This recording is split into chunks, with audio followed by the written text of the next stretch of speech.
Alright guys, I'm getting ready to head to Dallas, and before I do, I decided to fill up on gas. So we're going to start this test over.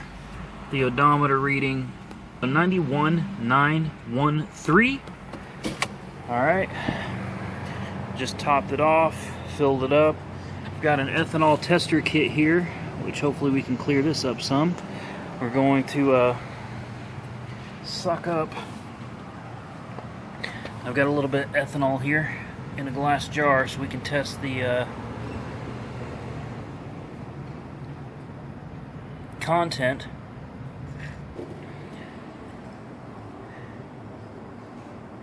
And you fill it up to the fuel line, or the full line, at the very top.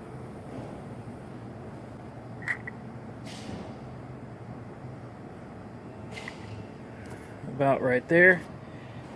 What this tells us is that we have approximately 82% ethanol. Alright guys, so this thing's doing way better than I ever expected. Look at that.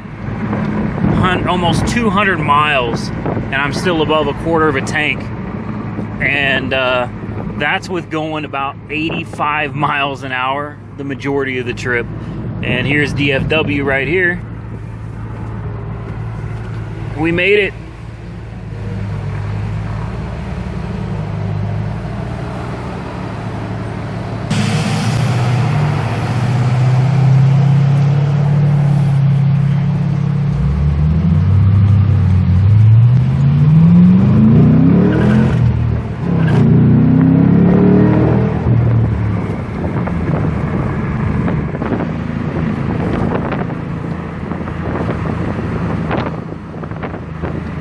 Alright guys, we made it. We'll see what the fuel economy looks like later on. Alright guys, so made it to DFW, picked up Jessica, and we ran into a problem. I fucked up bad, guys. I forgot my SCT programmer on my desk at home. Yeah. This thing is only tuned to run E85. My tuner on my desk at home has the program for 91 octane gasoline. So when I got down to about a quarter tank, I thought, well, no big deal. It's fine. I'll just find E85. Thinking it's Texas, there'll be plenty of it out here.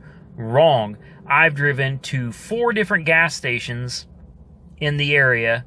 None of them have E85, and yes, I'm using Gas Buddy, and it has been very inaccurate. So I finally found one. This place right here. So, 210 miles with just under a quarter of a tank left. Let's put some gas in it and see how much we got to the gallon.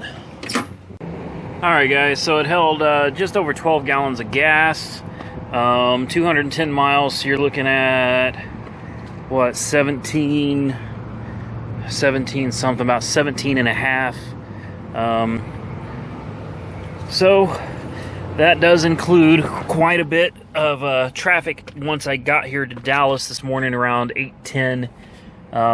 A lot of standstill traffic, a lot of smashing on the gas to get into tight spaces, and quite a bit of idling at the airport with the air conditioning on.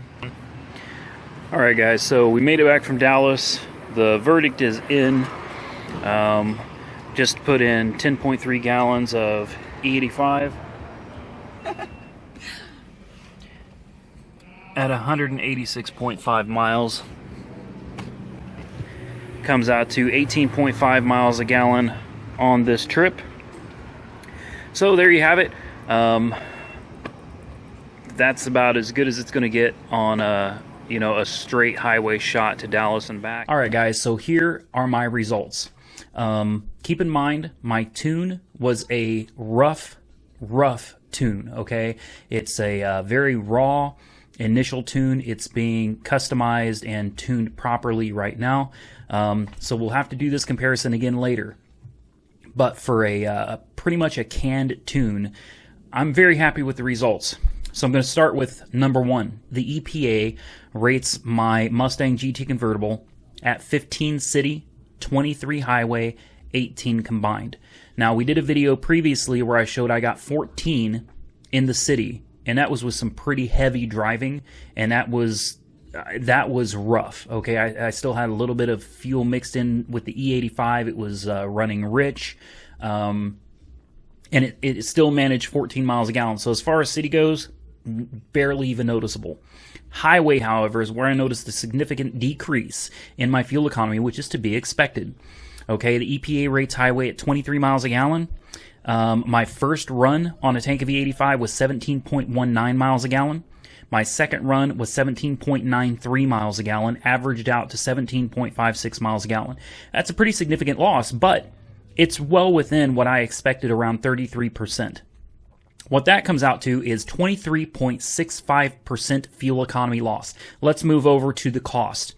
E85 is $1.89 a gallon where I'm at, and 91 octane gasoline is $2.69 a gallon. Okay, that's an 80-cent difference per gallon, and that comes out to an $11.20 savings per tank before you calculate the 23.65% fuel economy loss.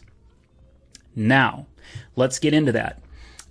You're looking at 29.74% cheaper using E85 than using gasoline, but you are also calculating a 23.65% loss in fuel economy, which puts you ahead still 6.09%. So basically, in money, what that equals, 14 gallons per tank, I'm looking at still being ahead by $1.61 a tank.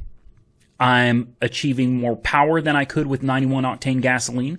I'm burning cleaner than I could with 91 octane gasoline. Cylinder temperatures are lower thanks to using E85, which creates just an overall lower temperature throughout the whole combustion process. This is a win-win for me. Now, on the other hand, if you're running, say, 87 octane, this wouldn't be a win for you. You would definitely be losing. And to be quite honest with you, I fully anticipated losing about 33% in fuel economy, and I was okay with that because this really isn't about the fuel economy. For me, it's about the power. And then there's side benefits of cleaner environment, blah, blah, blah, corn, alcohol, all that great. So that's great too, whatever. For me, though, it was really about the power. I'm not a tree-hugging, happy-go-lucky kind of guy. I just wanted more power. So I achieved that, and I was willing to pay the difference for it. But as it turns out, I'm not paying. I'm saving $1.60 a tank. So as far as I'm concerned, this is a win-win for anybody that's going to tune your car or looking into a modification to give your car more power. I highly recommend switching to E85. So I'll keep doing videos, guys. When I get the new tune, we'll try it again later, and I'll keep running numbers, and eventually I'll hit the dyno, and we'll see what we're pulling at the dyno.